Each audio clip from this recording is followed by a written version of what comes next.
paglaki.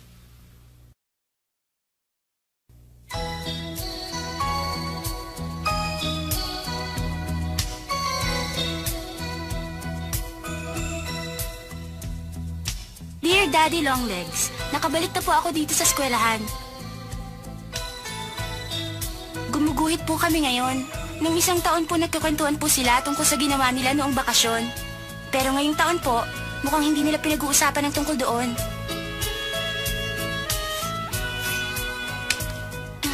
Ha? Itong gamitin mo. Salamat.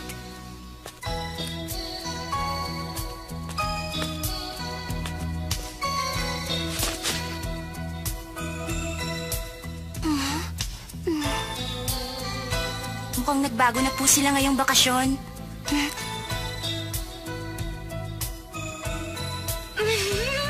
Tama nga po. Daddy Longlegs, tumatanda na po kaming lahat at hindi na mga bata. Mga dalaga na po lahat. Aray!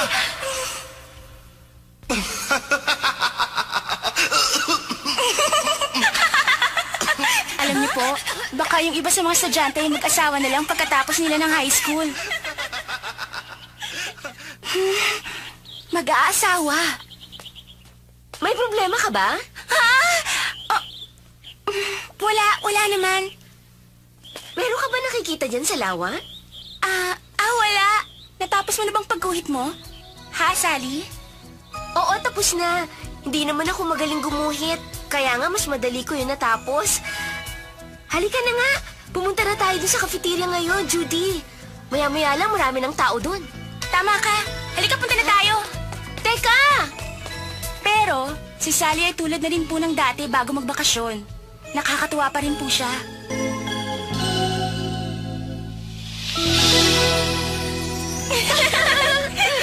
Hi, ang sarap po talaga magbakasyon.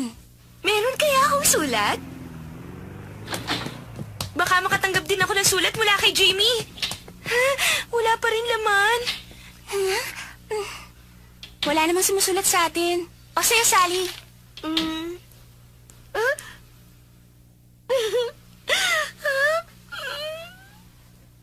Ano ba yan, Sally? Ano bang problema mo? Kanino galing? Kay Bob! Sinong Bob? Kaibigan niya ni Jimmy. Pinakilala niya yun sa amin. Anong gagawin ko? Ano ba sinabi niya sa sulat? Pasensya ka na, hindi ko pwedeng sabihin sa'yo!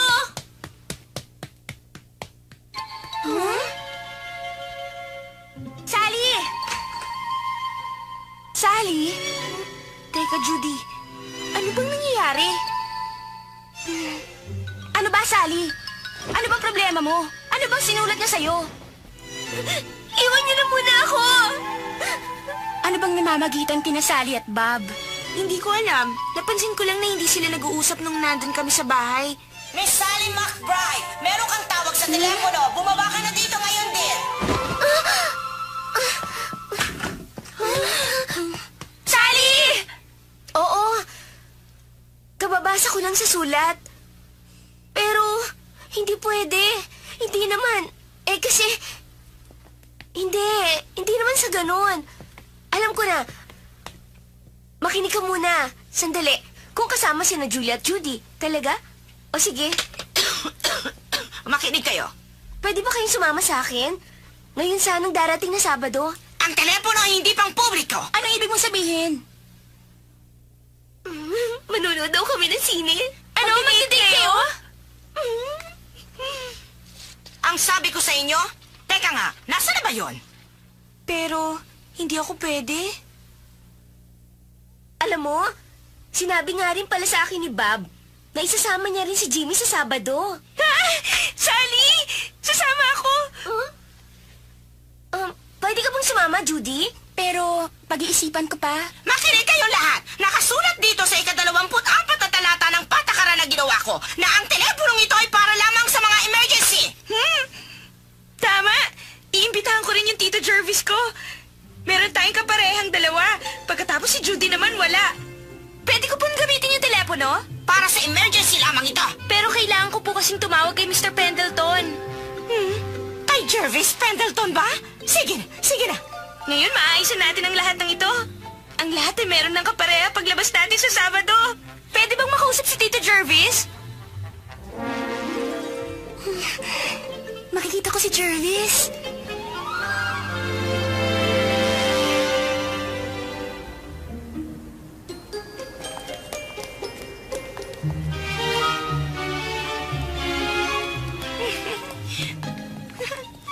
Pumasok na tayo. Ang tagal naman nila. Sigurado akong si Babang may kasalanan nito. Sa palagay ko, hindi.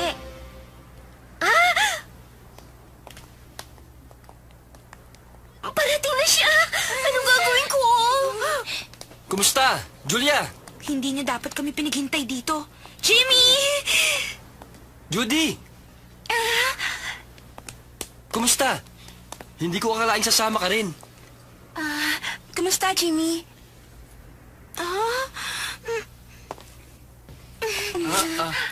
Maraming salamat sa pag-imbita mo sa akin. Alam mo, sa totoo lang, gusto ko talaga manood ng sine. Alam mo ba, Julia? Si Bob ang nagplano ng date na ito. Kumusta, Bob? Nagtatago nga pala si Sally.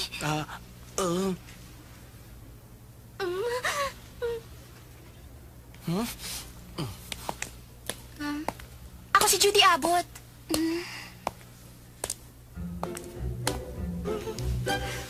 Sally? Ano? Kumusta? Sally? Mabuti naman. Bob? Kumusta?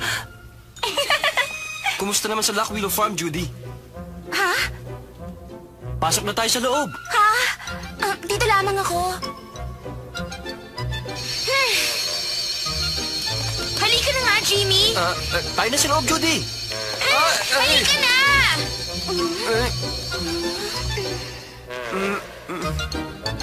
Halika na, dali! Ha?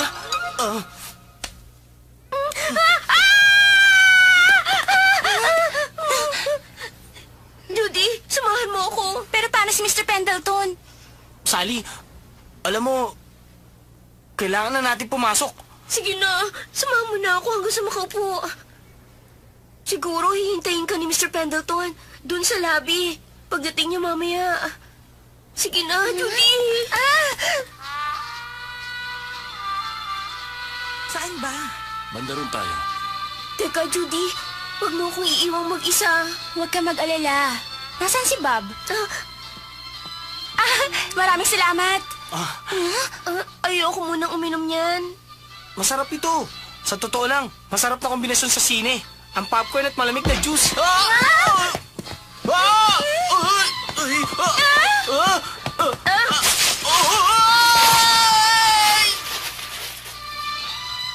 Iniibig kita ng buong puso ko. Maniwala ka sa akin.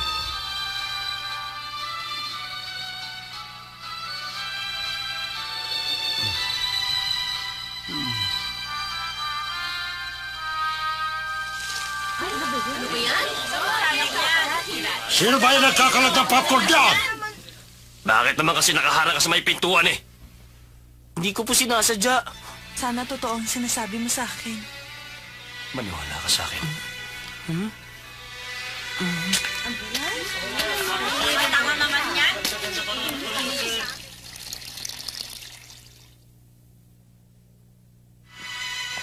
Bumili ako ng isa pang juice para sa'yo.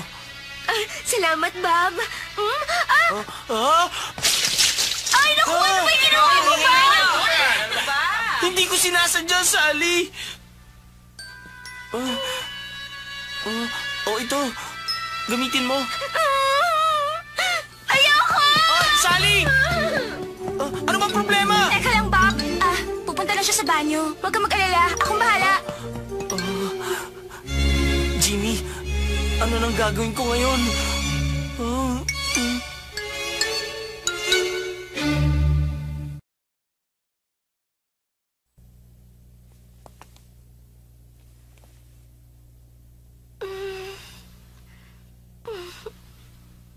Bob! Sally! Ganyan din si Bob noon, nung nandun kami sa bahay bakasyonan. Alam mo, mabait naman siya kahit ganon. Sa tingin mo kaya? Siyempre, oo naman, Sally. Meron lamang siyang kaunting problema sa mga kinikilos niya. Pero, maniniwala ka ba na naglalaro din siya ng football? At siya ang captain sa team nila? Ha? Talaga? Siya ang captain? Alam mo ba na hindi lahat ng mga football player ay malaki ang katawan? Malakas din naman sumipa si Bob. At alam mo, Judy, matulungin din siya. Nung huli silang naglaro, nagkaroon ng aksidente yung isa nilang kasamahan. At dinala yun ni Bob sa ospital.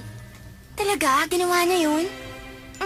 Pero pagkatapos, nakakatawa, nakalimutan na niya yung laro nila at umuwi na siya sa bahay nila. Ha? Sa tingin ko, nag-aalala siya dun sa kasama niya na aksidente, kaya ganun. Oo nga. Ang bait pala talaga niya, Sally. Tama ka. Kaya lang, kailangan baguhin na niya yung kilos niya. Sa totoo lang, di ko talaga alam ang gagawin ko, Judy. Judy, bumalik ka na doon. Dito muna ako hanggang sa uminahon na ako. O sige, pero sumunod ka agad ah. Nag-aalala si Bob. Sally, alam mo, ang ganda mo ngayon.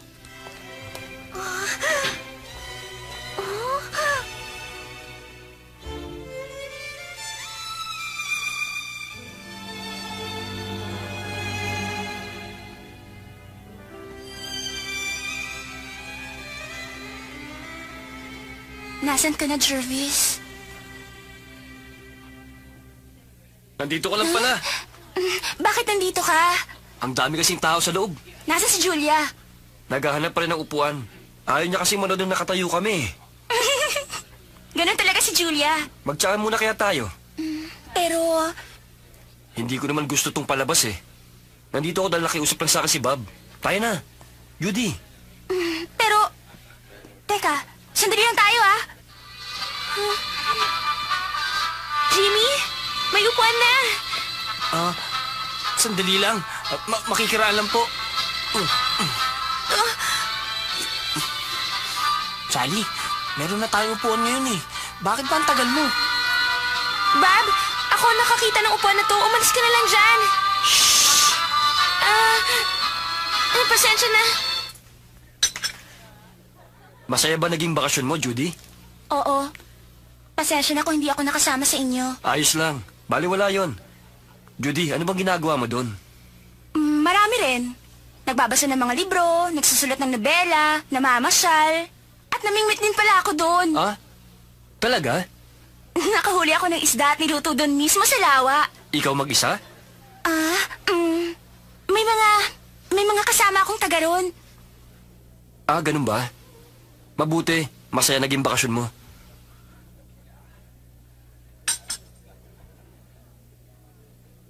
Pero sa akin, hindi naging masaya ng katulad ng sayo, Judy. Dahil hindi ako nakasama? Pasensya ka na. Alam mo, hindi kasi ako... Judy, ano yun? may tatanong sana ako. Meron ka na bang nobyo ngayon? Meron akong nobyo? Meron na ba?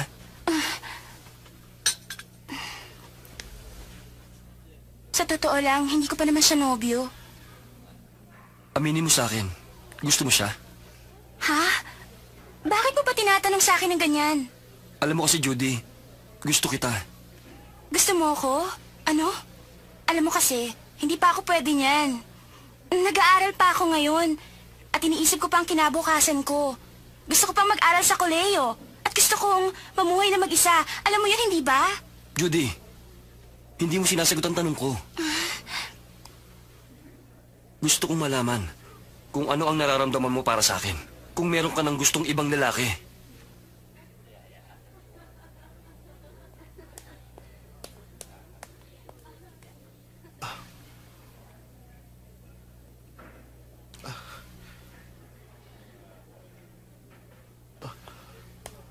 Judy, pakiusap, sabihin mo sa akin ng totoo. Kung hindi, hindi ko alam ang gagawin ko. Pasensya ka na. Alam mo kasi, gusto ko talaga yung tao yun. Gusto ko siya. Ha? Kaya lang, hindi niya alam kung anong nararamdaman ko sa kanya.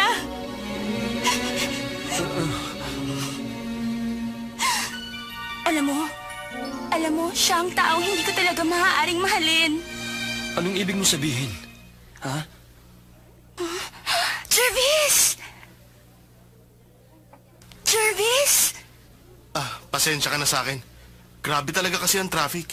Judy, sino ba siya? Teka, siya nga pala si Mr. Jervis Pendleton. At tita siya ni Julia. Siya naman si...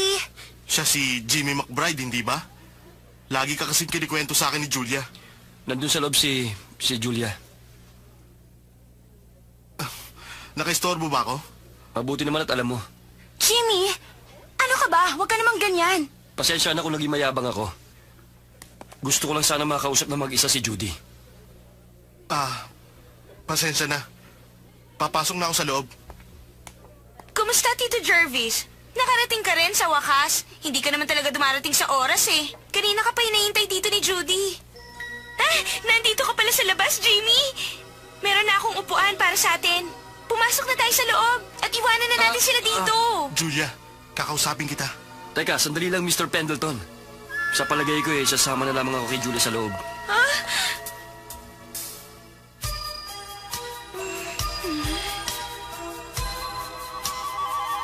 Halika na, Jimmy. Pasok na tayo.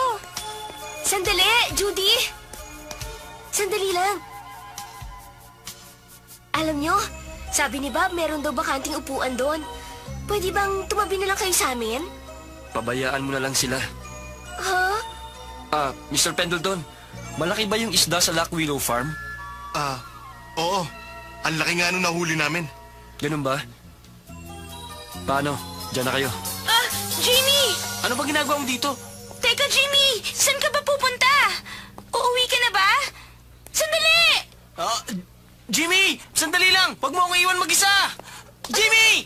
Bob! Sige na nga, uupo na ako sa tabi mo. Bob! Ano ba naman ito? Uuwi na rin yata siya.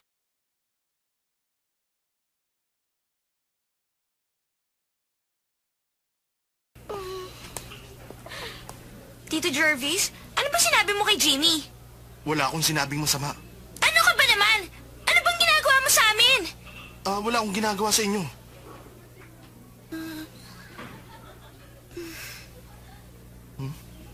Sabihin mo nga, Julia. Bakit kaya umuwi na rin si Bob? Bakit? May ginawa ba ako masama? Hindi ko nga rin alam kung bakit eh. Tito Jervis, magsabi ka nga na totoo. Ano ba talaga sinabi mo sa kanya? Bakit ba galit na galit siya? Ano ba sinabi mo sa kanya? Parang dumidilim ang langit. Baka umulan mamaya, hindi ako makakauwi.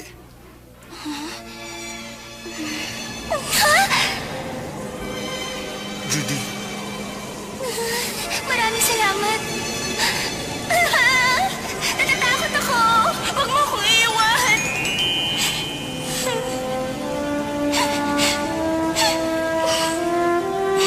Jervis.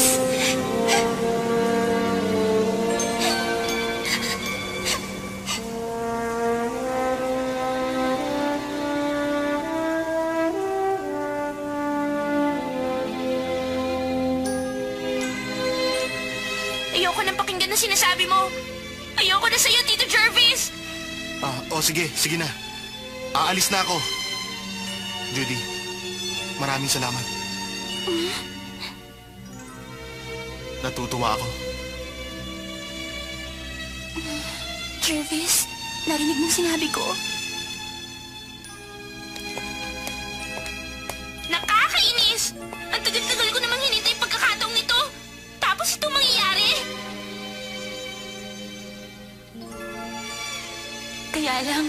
Kaya lang, hindi niya alam ang nararamdaman ko sa kanya.